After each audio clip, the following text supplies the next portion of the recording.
最佳男主角獎。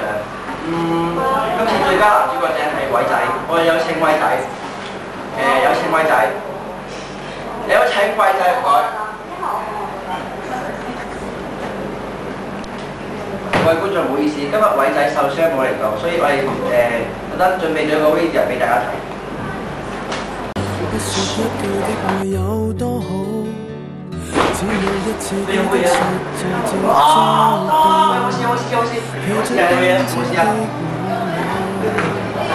懷抱貼背的擁抱，難離難捨，想無感謝，同人所有盡荒野，如孩兒能撫於爸爸的肩膊，誰要下車？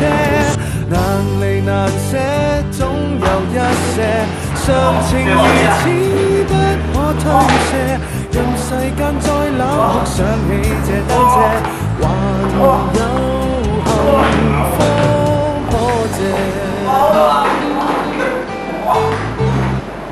我哋好恭喜晒偉仔啊！我哋啱啱接通咗偉仔嘅長途電話。喂，偉仔啊！係。我想問下你攞獎有咩感受啊？呢個我都預料到㗎啦。我會再拍多啲，都唔係拍嘅，係做多啲好戲俾大家睇啊！咁你有冇想多謝邊個啊？我最想多謝我家姐啊！點解啫？多謝家姐。我家姐啊，嗰陣時唱歌比賽都係去鼓勵我先有啲咁好嘅成績。好啊，唔該晒偉仔嘅電話。喂，仲有啊！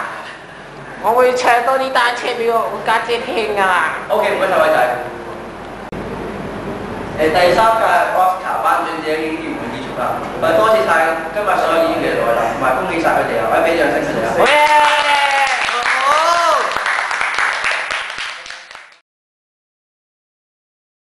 梁高高，無才哉，係咁啊！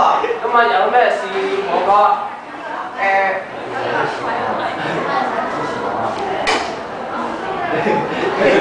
有咩事講先啊？我講咩事講？大都市圍，走！大都市圍咧，你猜啦，又嚟咩啊？我猜下諗啦，呢個大都市圍又係。